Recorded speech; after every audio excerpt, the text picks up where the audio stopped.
Dave, for joining us for NREIC for our event coming up on June 23rd. I appreciate you being here today as well for this quick interview to let the members know what to expect. You want to just share with us a little bit more about yourself and kind of your background and your track record and what's led you here today? Yeah, well, as you can tell by all the gray hair and lack of hair, Dakota, I've been around for a while. I've been doing real estate investing actively since 2001. Actually used to live overseas in San Jose, Costa Rica, of all places. And that's where I first started dabbling a little bit in some pre-foreclosures. Moved my Costa Rican family to Canada. We moved to beautiful Kamloops, BC because of the climate, because I didn't think my Costa Rican wife could handle it in Winnipeg or handle it in Fort St. John, where I'm from originally. So kind of a warmer place. And when I got back to the country, it had been gone so long, I had to start all over again from scratch. So I didn't have bad credit. I had zero credit. I'd been self-employed for a long time. So I was pretty much unemployable. And I saw one of those late night infomercials saying, you too can get rich in real estate. And so I sent away for it. And my first little kick of the can was doing 18 deals in 18 months, focusing on motivated sellers in and around Kamloops. And so I did that over about a year and a half, 2-year period. And then I got connected with an up and coming Canadian real estate guru. You saw what I was doing with real estate investing myself. He found out a little bit about my background with marketing. And we ended up joining forces. I became his marketing department, for lack of a better term, and worked with them for about 6 years, helped him grow his company from 2 employees working out of his basement to about 128 employees, 7 branch offices, $200 million a year in revenues, all that kind of fun stuff. And I'd taken some time off of real estate investing during that. And I jumped back in about 2010. And this time I was doing client first rent to own deals. So we would find a good tenant buyer, go out house shopping, buy them a house, and then lease option it to them for 2 to 3 years while we help them get qualified to buy the house at the end.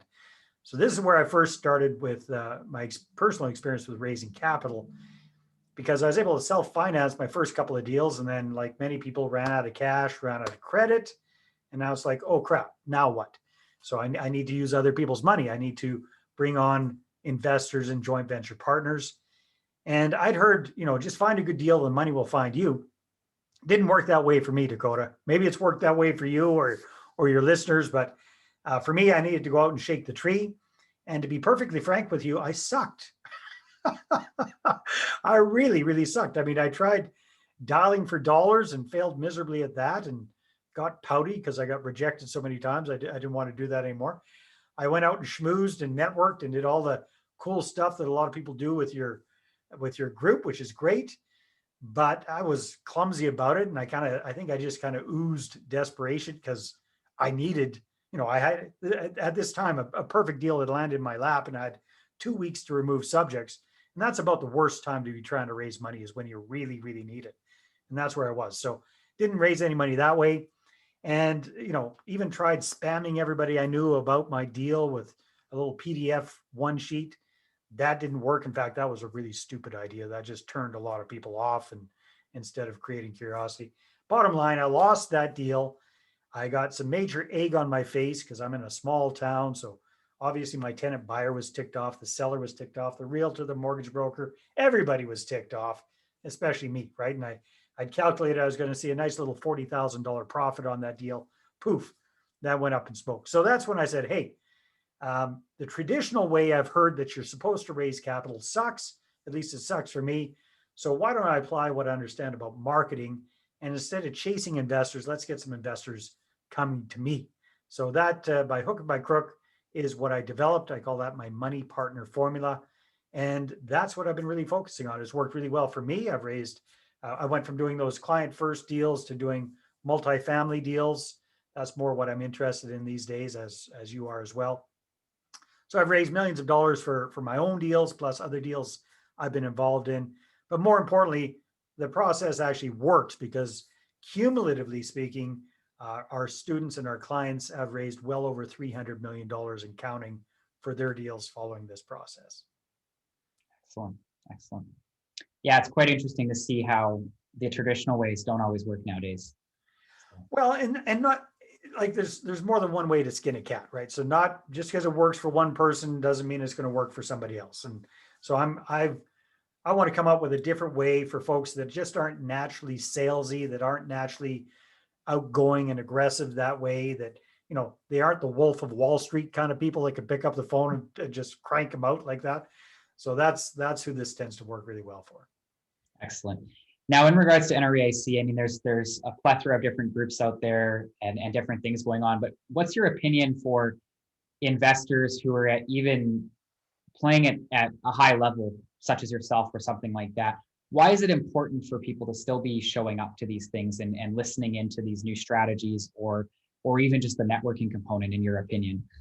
Oh man, I mean, it's overused, but your network is your net worth, right? And if you want to keep your game, or you want to get to a higher level of your game, you got to hang around with other people that are actively doing what you want to do. And the best way to do that is to attend meetings like yours. And from what I've seen, you've got one of the most professional groups out there. And trust me, I've seen a ton of them. So the caliber of the kind of training that you provide for your members is much higher than what they would probably get going pretty much anywhere else. I really appreciate that comment. Yeah. Let's break down your presentation really, really quickly. I know you're kind of speaking on a few core strategies or a few core components in your overall strategy, but can you just give us a quick 30 seconds, 45 seconds, what are members taking away and what are you going to be speaking on?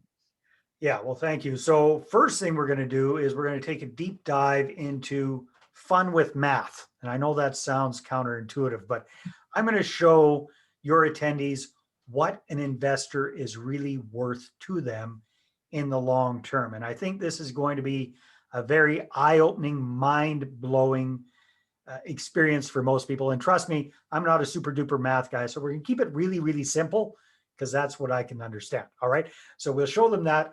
And then what I'm going to do, Dakota, is I'm going to walk people through a kind of a demonstration of what I call this money partner formula, and really show them how it all works, who you really should focus on as your ideal investor partners, how to get the word out, how to get started with this whole thing. So whether you're brand new to raising capital or you've already been doing it for a while, I'm going to show you how to get the low-hanging financial fruit and how to avoid making a lot of the stupid mistakes I made when I first started. So we're going to walk through all of that, do a demo of all of this, and show people how to get investors coming to them pre-educated, pre-motivated, pre-qualified, and predisposed to investing. That's what it's all about. Excellent. I really appreciate that.